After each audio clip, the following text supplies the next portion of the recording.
నమస్తే, welcome to what TV. సుమారుగా 24 సంవత్సరాల తర్వాత యాక్ట్రెస్ ప్రత్యూష కేసు ఇప్పుడు హైకోర్టులో ఇక్కడి నుంచి కేసు మళ్ళీ మోగుతూ సుప్రీం కోర్టు దాకా వెళ్ళి అక్కడి నుంచి ఈరోజు సుమారు 24 సంవత్సరాలు పట్టింది ఈ కేసు ఫైనల్ హియరింగ్కి రావడానికి. మరి ఈ కేసు గురించి తల్లిగారు ఏమంటా ఉన్నారు, ఎందుకంటే ఇన్ని ఏళ్ళుగా పోరాడారు ఆ కేసుపై.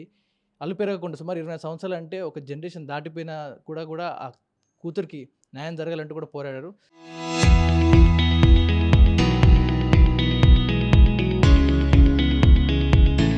సో వాళ్ళ తల్లితో మాట్లాడదాం, సరోజిని గారితోటి.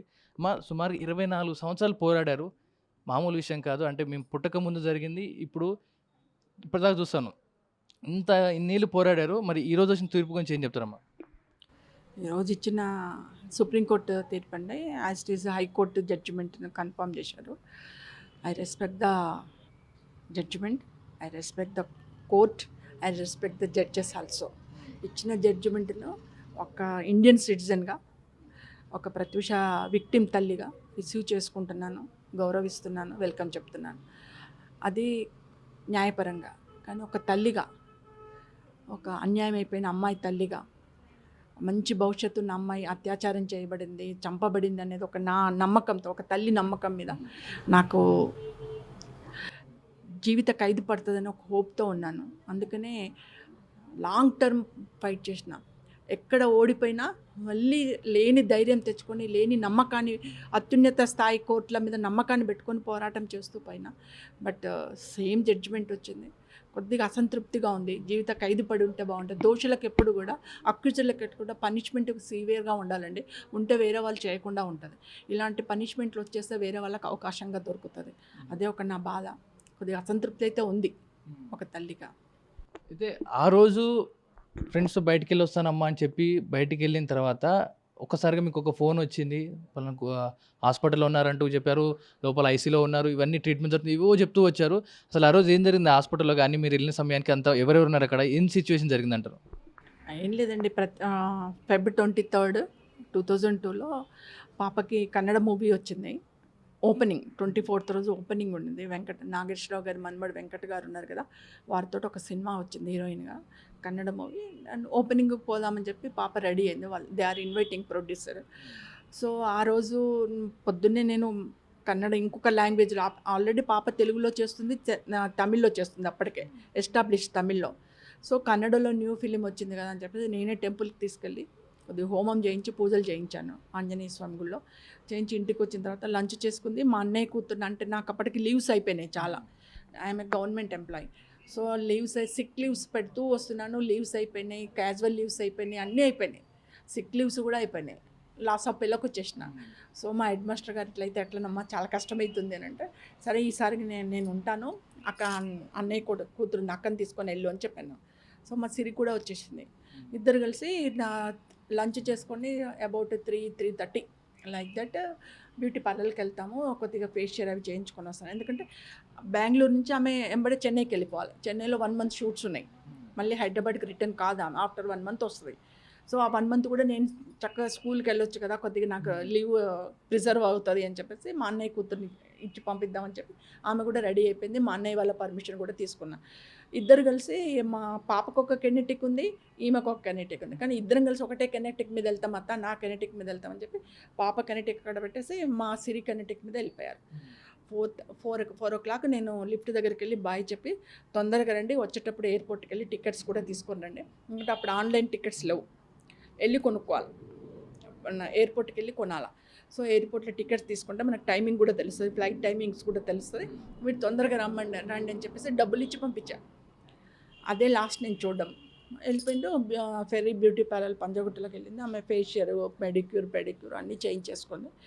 అప్పుడు మా బ్యాడ్లకు సిద్ధార్థ్ రెడ్డి ఎంటర్ అయ్యాడు. ఎంటర్ అయ్యి సిరిని అడిగాడు, ప్రత్యూష ఉందా అని అడిగాడు.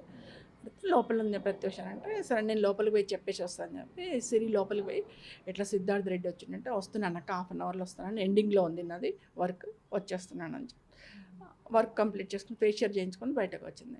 అప్పుడు సిద్ధార్థ్ 2 నిమిషాలు మాట్లాడి, కొద్దిగా అలా వెళ్ళేసి వద్దాం మనం కార్లో, అబ్బాయికి కారు ఉండేది, అలా వెళ్ళేసి వద్దాము, మళ్ళీ ఎప్పుడో 1 monthకి వస్తావు కదా, ఒకసారి వెళ్ళేసి వద్దామంటే, అక్కడికి మా సిరి అబ్జెక్షన్ చేసిందంట, వద్దు అత్త కోపడుతుంది, మనం మళ్ళీ ఎయిర్పోర్ట్కి వెళ్ళాలి, టికెట్స్ కొనుక్కోవాలి, ఇంటికి వెళ్ళాలి, అత్త లగేజ్ పెడతాండది, అదంతా మనం ఒకసారి సెర్చ్ చేసుకోవాలి, ఏమన్నా తక్కువ ఉన్నాయా లేవా అని చెప్పి సెర్చ్ చేసుకోవాలి. మోర్ వర్క్ ఉంది, ఇప్పుడు ఏమొద్దు, తర్వాత వచ్చినాక కలుద్దురు కానీ అన్నదండి. అనగానే సిద్ధార్థ రెడ్డి బతిలాడట, లేదు లేదు 5 మినిట్సే అట్లా వెళ్ళేసి వస్తాము, ఇక్కడే కూర్చోసిరి, మేము వస్తున్నాము, తప్పకుండా 5 మినిట్స్లో వస్తామంటే ఇంకా తను ఏం మాట్లాడకుండా సరే నేను ఈయనే కూర్చుంటాను, తొందర రండి అన్న. మా సిరి ఆ అమ్మాయిని చూడడం లాస్ట్ అదే. ఇద్దరు కార్లో వెళ్ళిపోయారు. కథం ఎక్కడికి వెళ్ళారు, ఏం వెళ్ళారు అన్ని తర్వాత అక్కడ హయత్ నగర్లో కలిసారు, హిమాయత్ నగర్లో ఎక్కడెక్కడో చెప్పారు, కానీ వెళ్ళిపోయారు. నాకు 8 o'clock కాల్ వచ్చింది, ప్రత్యూష హాస్పిటల్లో ఉంది. మా సిరి అక్కడి నుంచి పరిగెత్తుకొచ్చింది ఇంటికి, ఇంకా రావట్లేదు, ఫోన్ చేస్తే ఫోన్లు లిఫ్ట్ చేయట్లేదు, ఆమెకు మొబైల్ ఉండే, మొబైల్ లిఫ్ట్ చేయట్లేదంట. ఎన్ని కాల్ చేసినప్పుడు ఆమె వచ్చేసింది ఇంటికి. నేను ఇంటి దగ్గర లేను, నేను లాక్ చేసుకొని కాల్ రాగానే నేను హాస్పిటల్కి పోయినా.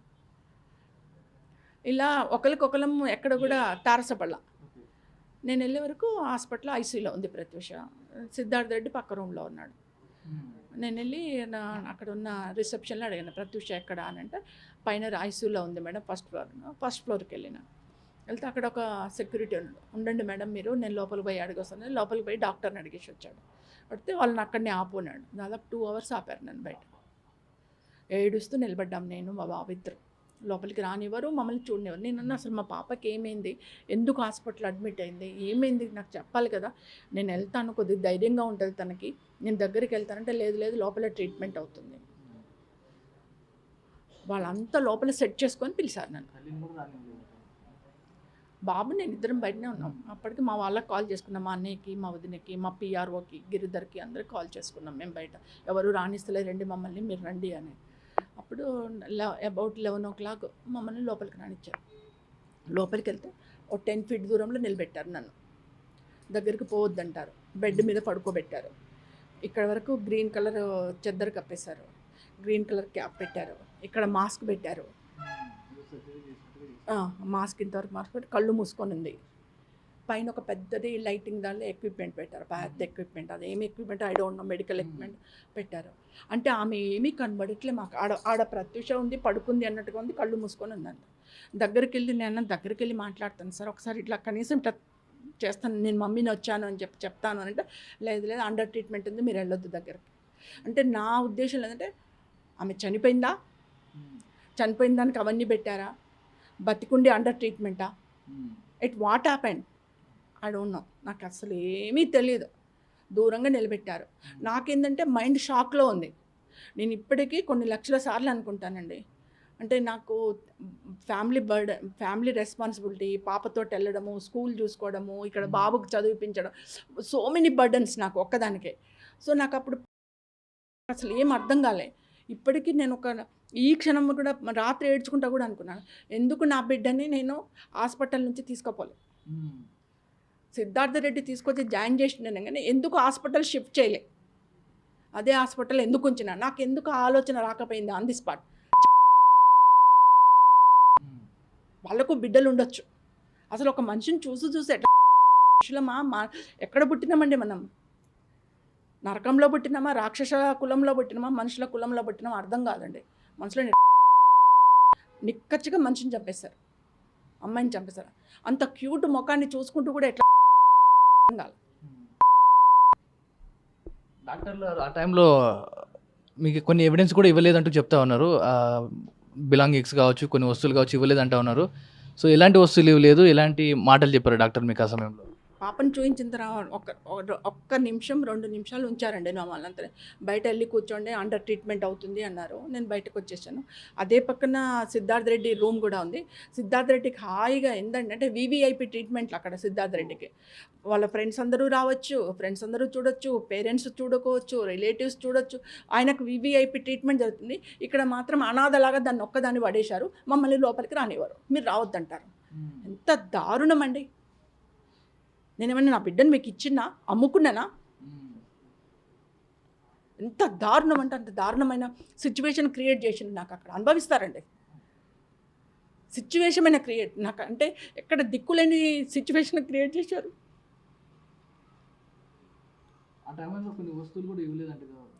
అంటే ఆ తర్వాత ఒక 10 minutes తర్వాత నన్ను పిలిచారండి లోపల. ఆ డాక్టర్ ఎవరో, ఆయనకు దండం పెట్టాలి, ఎన్ని జన్మల పాపం తగ్గుతారు, కర్మఫలితం అనుభవిస్తాడు, ఆయన సత్య లోపల అనుభవిస్తాడు. పిలిచేసి మీ టాప్స్, మీ డాటర్ టాప్స్, మీ డాటర్ది ఒక చైన్ ఉంది, ఆ చైన్ ఈ రింగ్ అండి, ఈ రింగ్ ఇప్పటికీ ఇన్నేళ్లలో నేను ఇదే పెట్టుకున్నాను, ఎంత కూడా రిపేర్స్ వచ్చినా చేయించుకొని పెట్టుకుంటున్నాను ఈ రింగ్. ఈ 3 ఇచ్చారు. ఇచ్చేసి దాన్ని రాయించుకున్నారు, రిసీవ్డ్ అని రాయించుకొని సంతకం పెట్టుకొని మీరు బయటకు వెళ్ళి కూర్చోండి అన్నారు. అంటే అప్పుడు కూడా పాప ఆడ కనబడుతుంది. సార్ నేను మళ్ళీ ఒక్కసారి వెళ్తాను సార్ దగ్గర. లేదు మీరు వెళ్ళొద్దని చెప్పి మళ్ళీ బయటకు పంపించారు. వాళ్ళు మాత్రం కూర్చొని చక్కగా మాట్లాడుకుంటున్నారు కొడుకుతోటి. మళ్ళీ బయటకు పంపించేశారు. అప్పుడన్నా నాకు నేను ఎన్నిసార్లు నేను అమ్మవారిని అదే అడుగుతాను, నాకు ఎందుకు తెప్పిలేదు ఆలోచన, షిఫ్ట్ చేయాలని ఆలోచన ఎందుకు తెప్పిలే. మళ్ళీ వచ్చి పిచ్చిదానిలాగా బయట కూర్చున్నా. అర్థం కాలేదండి. బయటకు వచ్చేసి కూర్చున్నా.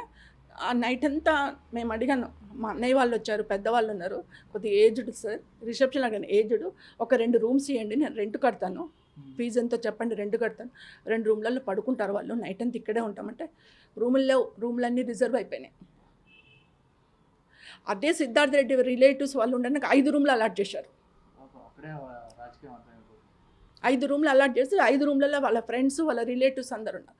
అదే రిసెప్షన్ కింద హాల్లో అలా చైర్లలో కూర్చొని ఇలా కూర్చొని పడుకున్నాం నైట్ అంతా. ఒక్క రూమ్ కూడా ఇవ్వలే మాకు, కనీసం మంచి గ్లాస్ నీళ్ళు కూడా ఇవ్వలే ఎవరు.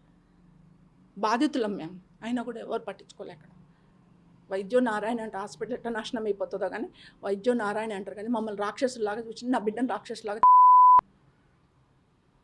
ఆ తర్వాత ఒక 2-3 రోజుల తర్వాత నెక్స్ట్ డే మార్నింగ్ గాంధీ హాస్పిటల్లో పెట్టారు, మార్చురీలో. ఆ నైట్ వాళ్ళ దగ్గర మార్చురీ లేదని చెప్పి గాంధీ హాస్పిటల్లో పెట్టాం. నైట్ మీరు ఇంటికి వెళ్ళండి అమ్మ అన్నారు. నైట్ ఇంటికి వచ్చేసి ఎర్లీ మార్నింగ్ 5 o'clock వెళ్ళిపోయాం. మళ్ళీ నేను గాంధీ హాస్పిటల్కి వెళ్ళిపోయి మార్చురీలోకి వెళ్ళిన తర్వాత మా వాళ్ళు అన్నారు, పింకీ అంటే మా నిక్ నేమ్ పాపని పింకీ అంటాం, పింకీ మెడ మీద అన్ని ఘాట్లు కనబడుతున్నాయి, మనం ఒకసారి నువ్వు ఒకసారి పోలీస్ వాళ్ళని అడిగితే చూపిస్తారమ్మా, మనం పోదాం లోపలికి అన్నారు. నేను మా పెద్ద వదిన వెళ్ళి అక్కడ మా పంచనామా చేయడానికి పోలీస్ వాళ్ళు వచ్చాను. సార్ ఒకసారి మేము మార్చిలోకి వెళ్ళి చూస్తాను సార్, మళ్ళీ ఒకసారి ఆగండట, వెళ్ళమ్మా నువ్వు తల్లివి కదా, నువ్వు చూసుకుంటే ఏం కాదు, నువ్వు వెళ్ళు అన్నా. నేను మా వదిన లోపలికి వెళ్ళినాం. లోపలికి వెళ్ళి ఐస్ బాక్స్ గుంజేసి, అప్పటికే మొత్తం గట్టిగా అయిపోయింది, శరీరం అంతా ఐస్ తోటి బాగా బిగిసిపోయింది. మెల్లిగా దాన్ని బట్టను లాగేసి చూసినాం. ఇక్కడ లెఫ్ట్ హ్యాండ్ తోటి ప్రెస్ చేసినట్టుగా ఇక్కడ 4 ఘాట్లు, ఇక్కడ 1 ఘాటు, 4 గోళ్ళు దిగున్నాయి ఇక్కడ లోపలికి, ఇక్కడ 1 గోటు దిగాను. అంటే ఒత్తేసి పాయిజన్ పోషండు నోట్లో బలవంతంగా. ఇట్లా ఒత్తితే ఆటోమేటిక్గా నోరు ఓపెన్ అవుతుంది. పాయిజన్ పోషన్ రేప్ చేసి ఒత్తి పాయిజన్ పోసి, అది నేను ఒక తల్లికి చెప్పేదాన్ని. ఆ తర్వాత నేను చూసిన డాక్టర్ని అడిగితే ఇది అండర్ ట్రీట్మెంట్ మేము చేశాము అంటారు. అండర్ ట్రీట్మెంట్ మేము క్లిప్స్ పెట్టి మేము ట్రీట్మెంట్ చేశాము అని. అండర్ ట్రీట్మెంట్ చేసి 2 క్లిప్పులు పెడతారు. ఒక క్లిప్ తోటి నోరు ఓపెన్ కాదు కదా, 2 క్లిప్స్ పెట్టు. ఈడ 2 క్లిప్స్, ఈడ 4 ఎట్లుంటాయి, ఈడ 1 ఎట్లుంటుంది క్లిప్. అదే అడిగితే దట్ ఈస్ నో ఆన్సర్. లేదు మేడం అండర్ ట్రీట్మెంట్ అంతే. అక్కడ నాదే అంటే నేను ఎవరి దగ్గరికి పోయి లీగల్గా మాట్లాడినా అరణ్య రోదన. అక్కడ పవర్ ఇన్ఫ్లో అయింది, డబ్బులు ఫ్లో అయినాయి, 2 ఫ్లో అయినాయి. కాబట్టి నాదే ఎవరు వినరు. I'm a single women, middle class women, నాకేమీ లేదు, డబ్బు లేదు, అధికారం లేదు, పవర్ లేదు, ఏమీ లేదు. ఎవరు వింటారండి? ఇంకెవరు వింటారు? అరణ్య రోదన నాది, ఎవ్వరూ పట్టించుకోలే. తర్వాత నేను యాస్టీజ్ పోస్ట్ మార్టం రిపోర్ట్ అయిపోయి నేను అన్నీ కూర్చున్నాను లోపల. పోస్ట్ మార్టం తర్వాత డోర్ ముందర కూర్చొని ఏడ్చుకుంటూ కూర్చున్నాను. మునిస్వామి గారు పోస్ట్ మార్టం చేశారు, ఫోటోలు తీశారు, వీడియో తీశారు, అన్నీ everything. But everything not having, all మాయమైపోయినాయి. మళ్ళీ నేను భువనగిరికి పోయి నేను ఇంకొకటి కూడా అనుకుంటాను, ఇప్పటికి అది కూడా ఒక 100 సార్లు 1,00,000 సార్లు అనుకుంటా, నేను దానం చేయకుండా ఉంటే బాగుండేది నా కూతుర్ని. ఇంత తెలిసిన దాన్ని ఇవన్నీ ఎందుకు మైనర్ మిస్టేక్స్ చేసినా అని చెప్పి ఎన్నిసార్లు అనుకుంటా. దానం చేయకుండా ఉంటే బాగుండేది, నేను బొంద పెట్టుకొని ఉంటే బాగుండేది, మళ్ళీ రీఇన్వెస్టిగేషన్ అడుగుదును, పోస్ట్ మార్టం అడుగుదును, ఎందుకు దానం చేసినా. మా కుటుంబ ఆచారాల ప్రకారం మా అన్నయ్య వాళ్ళు దానం చేద్దాం అని చెప్పి దానం చేశారు. ఎవిడెన్స్ లేకుండా అయిపోయింది. మళ్ళీ రీపోస్ట్ మార్టంకి అవకాశం లేకుండా అయిపోయింది. అదొక మిస్టేక్ జరిగింది. ఆ రోజే హాస్పిటల్ నుంచి షిఫ్ట్ చేస్తే నా బిడ్డ బతుకునేమో. వేరే హాస్పిటల్ వాళ్ళు ఇంత అన్యాయంగా చేయరు కదండి, ఇంత క్రూరంగా చేయరు కదా. అన్ని హాస్పిటల్ అట్లా తగలబడవు కదా. 2 మిస్టేక్ల వల్ల నా బిడ్డను పోగొట్టుకున్నాను. ఈరోజు న్యాయం దొరకకుండా అయిపోయింది, ఆ రోజు బిడ్డను పోగొట్టుకున్నాను. తర్వాత నన్ను పిలిచారు, నేను హైదరాబాద్కి వచ్చేసిన. ఇది కొన్ని పేపర్లలో అక్కడిక్కడ వచ్చేసరికి ఇదేంటి నా బిడ్డ ఆత్మహత్య అన్నారు. మళ్ళీ మీకు అనుమానం అయితే ఏం రాలేదు అప్పటి వరకు కూడా? అంటే ఆత్మహత్య అంటే ఎందుకు ఆత్మహత్య చేసుకుంది? She is very responsibility girl, మంచి బాధ్యతాయుతమైన గర్ల్, ఆమెకి ఏం ప్రాబ్లం కూడా లేదు. నేను అన్ని విధాలు ఒప్పుకున్నా, పెళ్లి చేస్తా అని చెప్పిన, అన్నీ ఒప్పుకున్నాక కూడా ఎందుకు సూసైడ్ చేసుకుంది అనేది ఒకటే మైండ్లో ఉండే. ఏం తప్పు చేసిన నేను, నన్ను ఎందుకు వదిలిపెట్టిపోయింది, ఫ్యామిలీని ఒంటరిగా ఎందుకు చేసిపోయింది అనేది ఒకటే ఉండే. ఆ బాధతోటే ఏడ్చుకుంటూ పోయినా, చేసిన ఇక తప్పదు, నా బిడ్డ వచ్చింది. నాకు ఇవన్నీ తెలిసేవరకు మళ్ళీ again I back to Hyderabad. Back వచ్చేసి నేను మొత్తం ఎంక్వైరీ చేసిన, ఏంది ఏమైంది ఎక్కడైందంటే వాళ్ళు పిలిచారు. ఎవరు హాస్పిటల్ వాళ్ళు, కేర్ హాస్పిటల్ వాళ్ళు పిలిచారు. కేర్ హాస్పిటల్కి పోయి నేను అడిగిన, సరే డ్రెస్ ఉంది కదా, ఆ డ్రెస్ ఇవ్వండి నాకు, మెడికల్ లీగల్ కింద డ్రెస్ మీరు ప్రిజర్వ్ చేస్తారు కదా, ఆ డ్రెస్ ఇవ్వండి అని. లేదు ఎక్కడుంది డ్రెస్, తగలబెట్టేసినాము అన్నారు. అట్టిట్లా తగలబెడతారు సార్, మెడికల్ లీగల్ కింద డ్రెస్ ప్రిజర్వ్ చేయాలంటే మీ పాప మోషన్ చేసింది అందుకని సార్. పైజామ్లో మోషన్ చేస్తే పైనదేమైంది సార్, పైనదన్నా ప్రిజర్వ్ చేయాలి కదా. ఒక సస్పెక్టెడ్ పేషెంట్ మీ దగ్గరకు వచ్చినప్పుడు మీరు ఏం చేయాలి, మెడికల్ లీగల్ కింద తీసుకొని ఎవ్రీ ఆర్టికల్ ప్రిజర్వ్ చేయాలి. మీరు ఎందుకు ప్రిజర్వ్ చేయలే అంటే, లేదు మోసం చేసింది, మేము అక్కడ ఉన్న డాక్టర్లు అప్పటికప్పుడు డస్ట్బిన్లో పడేసిండు, మా ఎర్లీ మార్నింగ్ మా సర్వెంట్స్ తీసుకుపోయి అన్ని తగలబెట్టేస్తారు, మీ పాప డ్రెస్ కూడా తగలబెట్టేసింది. Reckless answer. వైద్యో నారాయణ అని చెప్పి దండం పెట్టుకుంటాం హాస్పిటల్కి వద్ద. రాక్షసులు అయిపోయిండు నా బిడ్డ విషయంలో. నా బిడ్డను నా చేతులారా అందరూ కలిసి అత్యాచారం. అంత పగ పెంచుకోవడానికి కారణం ఏంటి? మీరు పెళ్ళికి మీరు ఒప్పుకున్నారు ఆల్రెడీ, చేసా వాళ్ళ ఇంట్లో ఒప్పుకోలేదన్నారు. సరే పెళ్లి విషయంలో అమ్మాయి కెరీర్ బిల్డ్ చేయాలంటే మీరు కొన్ని రోజులు ఆపారు, తర్వాత అతను ఒప్పుకోలేదు. మరి ఈ ఈ పెళ్లి రీజన్ వల్ల ఇంత చేశారా, లేకపోతే ఇంకేదైనా ఇద్దరు గొడవ అయిందంటారా ఏమన్నా? అండ్ అతనికి ఏంటంటే ఒక ఇన్ఫీరియారిటీ కాంప్లెక్స్. అంటే ఈమెకేమో ఆఫర్ల మీద ఆఫర్లు వస్తున్నాయి, డిఫరెంట్ లాంగ్వేజెస్లో వెళ్ళిపోతుంది, మంచి హీరోయిన్గా ఎస్టాబ్లిష్ అవుతుంది. నాకేమో ఇంట్లో ఒప్పుకోవట్లేదు, ముందరికి ఫార్వర్డ్ కానిస్తలేరు మా పేరెంట్స్. రేపు ఈమె బాగా ఎస్టాబ్లిష్ అయిపోయింది అనుకోండి, నన్ను రిసీవ్ చేసుకుంటుందో లేదో, చేంజ్ అవుతుందేమో, అప్పుడు నా పరిస్థితి ఏంటి అని ఒక బాగా న్యూన్యతాభావం వచ్చేసింది. ఇన్ఫీరియారిటీ కాంప్లెక్స్, నేను తక్కువ అవుతానేమో అనే ఒక న్యూన్యతాభావంతో ఇదంతా క్రియేట్. సింపుల్. కానీ అతను ఒక ప్రేమికుడు కాదు, ఒక మనిషి కాదు, రాక్షసుడు. ప్రేమికుడు అయితే ఇంత ఘాతకానికి పాల్పడి ఉండడు. అతను వాళ్ళు ఒక్కడు కూడా చేసి ఉంటే ఇంకా చాలా మంది కూడా పేర్లు బయటకు వచ్చే అవకాశం ఉంది రానున్న రోజుల్లో. మరి ఇంత ఘాతకాన్ని పాల్పడంటే ఇంకా ఉండే ఉంటాయి కారణాలు అంటారా ఏమన్నా? ఏం లేదు, ఇదే కారణం. న్యూన్యతాభావం అంటే తను డెవలప్ అయిపోద్ది, తను ఎస్టాబ్లిష్ అయిపోతుంది, నన్ను మర్చిపోద్ది. ఒక రాక్షసత్వం, ఒక వ్యతిరేకత, ఒక సైకోయిజం, వాటితో ఇవాళ రేపు జరుగుతున్నాయి కదండి. చిన్న సైకో, ఒక వ్యతిరేకత, అంతే. మరి ఎన్ని సంవత్సరాలు ప్రేమ వీళ్ళది? ఏ ఏజ్ నుంచి వీళ్ళు ప్రేమించుకుంటూ ఉన్నారంటూ మీకు తెలిసింది? 17 years, ఒక 1-2 years అనుకుంటాను అంతే. 19 yearsకి 17th year. అప్పటికి ఆమె అప్పుడు ఏం లేదు, అప్పుడు మామూలు ఫ్రెండ్షిప్ కానీ ఉండే. 18th year క్రాస్ అవుతుంటే కొద్దిగా క్లోజ్ అయ్యారు, లవ్ అనే దగ్గరికి వచ్చారు. నేను అక్కడికి పాపకు బాగా ఎక్స్ప్లెయిన్ చేసిన, కూర్చోబెట్టుకుని ఒక ఫ్రెండ్స్ లాగా ఉండేటోళ్ళం మేము. మన సిచ్యువేషన్ ఇది బెటా అని చెప్తే తను కన్విన్స్ అయింది, నేను మంచిగా కన్విన్స్ చేసుకున్నాను. బట్ అక్కడి నుంచి తిరుగుబాటు వచ్చేసింది. నమ్మిపోయింది, పోకుండా ఉంటే బాగుండేది, బట్ నమ్మింది. నమ్మకమే ఆమెను తీసుకుపోయింది, ఆమె నమ్మిన నమ్మకం తీసుకుపోయింది. ఒక 5 నిమిషాలు ఆ రోజు వెళ్ళకుంటే బాగుండు అంటూ ప్రతిరోజు కూడా గుర్తొస్తూ ఉంటుంది మనకు. అంతే కదండి, నేను వద్దు అని చెప్తే కూడా పోయింది. ఏం చేస్తాం, ఏం చేయలేం కదా, ఇప్పుడు అనుభవించాల్సిందే.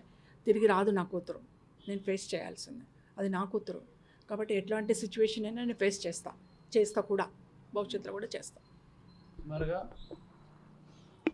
24 సంవత్సరాలు పోరాడారు, ఇప్పుడు ఒక మళ్ళీ 6 కోర్టు వేస్తూ ఉంటాయి. 5 సంవత్సరాల నుంచి అది 2 సంవత్సరాలకు వచ్చింది.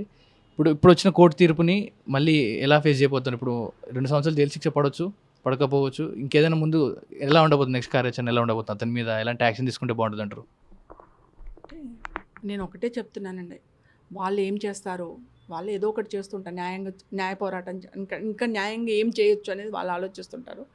నేను కూడా మాకు జడ్జిమెంట్ కాపీ రాలేదు, ఇంకా ఇవ్వాలనే కదా జడ్జిమెంట్ కాపీ వచ్చిన తర్వాత రెస్పెక్ట్ జడ్జెస్ ఏమి ఇచ్చారు, క్లియర్గా ఏముంది జడ్జిమెంట్లో అది తెలుసుకున్న తర్వాతనే డిస్కస్ చేద్దాము అని అన్నారు అడ్వకేట్. ముందు కాపీ తీసుకుందామన్నారు, అతను అప్లై చేస్తానన్నారు. కాపీ వచ్చిన తర్వాత నేను ఒక్కసారి మా అడ్వకేట్స్ తోటి మాట్లాడి డిస్కస్ చేసిన తర్వాత ఒక డిసిషన్కి వస్తాను. మీరేమో పలుకుబడి ఉన్న వాళ్ళు అంటూ చెప్తా ఉన్నారు. మరి ఇప్పుడు లాస్ట్ స్టేజ్కి వచ్చిన కేసు మీకు ఏమైనా బెదిరింపు కాల్స్ కావచ్చు, మిమ్మల్ని బెదిరించడం కానీ థ్రెటన్ చేసే అవకాశం ఉంటుంది ఏమైనా తెలుస్తుందా? ఇప్పుడు ఏం లేదండి, ఫస్ట్లో వచ్చినాయి, ఇప్పుడు ఎవరు లేరు కదండి. ఓన్లీ అక్యూజ్డ్ అంటే సిద్ధార్థ్ రెడ్డి అంటారు, మిగతా అన్ని అలిగేషన్స్ ఎవిడెన్స్ లేవు. కాబట్టి ఎవరు రాలేదు. ఇన్నేళ్ళలో కూడా నన్ను ఎవరు ఏమనలేదు. నేను నా పోరాటం నేను చేసుకుంటూ పోయాను. బట్ అందరూ ఎస్కేప్ అయిపోయి సిద్ధార్థ్ రెడ్డిని పెట్టారు కాబట్టి అతను కూడా అబ్రాడ్లో ఉన్నాడని తెలిసింది. అంటే కొన్ని ఇన్ఫర్మేషన్స్ ఉన్నాయి మాకు. కాబట్టి ఎవరి లైఫ్లో వాళ్ళు సెటిల్ అయిపోయారు. అన్యాయం అయిపోయింది ప్రత్యూష కుటుంబం. కాబట్టి మేము బాధితులము, మేము అన్యాయం అయిపోయినాం కాబట్టి వాళ్ళకేం బాధ అండి, ఇంకా వాళ్ళకేం బాధ లేదు కదా. దే ఆర్ సెటిల్డ్, పెళ్ళిళ్ళు చేసుకున్నారు, పిల్లలను కన్నారు, డబ్బులు సంపాదించుకున్నారు, సెటిల్ అయిపోయినారు. పాపం చేసిండ్రు, అందరు సెటిల్ అయిపోయినారు. ఆ పాపంతో బాధపడే వాళ్ళ మేము ఇంకేముంటుందండి, ఏముండదు కదా. కానీ ఒకటే, ఇక్కడ మనుషుల కోట్లలో అన్నిట్లలో ఇన్ఫ్లుయెన్స్ చేసి డబ్బు పెట్టి అధికారం పెట్టి ఎస్కేప్ అయిపోయింది. అంటే ఎవిడెన్స్ లేకుండా చేసిన. కానీ దేవుడి కోట్ల చేయలేరు కదా. ప్రతిసారి దేవుడి దగ్గర కూరకాలంటే నువ్వు ఆ కోట్ల పనిష్మెంట్ వస్తుంది. దేవుడి కోట్ల మాత్రం పనిష్మెంట్ తప్పకుండా వస్తుందండి. ఈ కేసులో నేను ప్రతి ఒక్కరికి, మీడియా వాళ్ళకి, ఇప్పుడు మార్నింగ్ నుంచి మాట్లాడిన ప్రతి ఒక్కరికి అదే చెప్తున్నాను. ఈ కేసులో చిన్న వాళ్ళ నుంచి అతి పెద్ద వాళ్ళ వరకు ఈ కేసులో ఎవరెవరైతే ఇన్వాల్వ్మెంట్ ఉన్నారో, డైరెక్ట్గా కావచ్చు, బ్యాక్ కావచ్చు, కేసు బ్యాక్లో కావచ్చు, కేసులో డైరెక్ట్ ఇన్వాల్వ్మెంట్ కావచ్చు, వాళ్ళందరూ దుర్గమ్మను నేను డైలీ ప్రేయర్ చేసేది అదే. ప్రతి దేవుణ్ణి డైలీ ప్రేయర్ చేసేది అదే. నా బిడ్డకు న్యాయం చేయి, ఇందులో ఇన్వాల్వ్ అయిన వాళ్ళను, నా కుటుంబాన్ని ఇలా చేసిన వాళ్ళను, మమ్మల్ని దిక్కులేని వాళ్ళని చేసిన వాళ్ళని అందరికీ పనిష్మెంట్ ఇయ్యమ్మా. నేను కళ్ళతో చూస్తున్నాను, ఇంకా చూస్తా. వాళ్ళు నాశనం అయిపోతారు, నా బిడ్డ కాళ్ళ దగ్గరికి వస్తారు. వాళ్ళ కుటుంబాలకి భవిష్యత్తులో వంశం మొత్తం నా బిడ్డ పాపం, నా మానసిక క్షోభ, నా కుటుంబ పాపం తప్పకుండా తగులుతుంది. సర్వనాశనం అయిపోతారు ప్రతి ఒక్కరు. ఇదే నా శాపం. నా మానసిక క్షోభ వాళ్ళకి తగులుతుంది. అంతవరకు మాత్రం నేను చెప్పగలుగుతాను. ఎందుకంటే న్యాయస్థానాలలో ఎదుర్కోలేకపోతున్నా. దేవుడి దగ్గర అమ్మవారి ప్రేయర్స్ మాత్రం చాలా ఉన్నాయి. ఆ ప్రేయర్స్ తప్పకుండా తగులుతాయి వాళ్ళకి. అంతవరకు చెప్పగలుగుతాను. విన్నారు కదా, సుమారుగా 24 సంవత్సరాల పోరాటం మరి ఇప్పుడు తుది తీర్పు వచ్చేసింది. మరి గతంలో జరిగిన ఈ పొరపాట్లు అంటే ఇంత టెక్నాలజీ లేకపోవడం వల్ల ఇది ఇంత డిలే అవుతూ కూడా రావడం కొన్ని కారణాలు అంటూ చెప్తా ఉన్నారు. మరి చూస్తున్నా మీకేమనిపిస్తుంది? ఆ తల్లి ఆవేదన మాటలు మీరు కల్లారా విన్నారు, చూస్తూ ఉన్నారు. మీకేమనిపిస్తుందో కామెంట్ రూపంలో తెలియజేయండి. ఇది ఇప్పటివరకు అప్డేట్స్. కెమెరా పర్సన్ జ్ఞానేశ్వర్తో పవన్ వాయిదే, వాటీవీ, Hyderabad. Local to global news at your fingertips. మీ చేతిలో ఒక ఆయుధం. Download raw TV app. Media legend Ravi Prakash is back.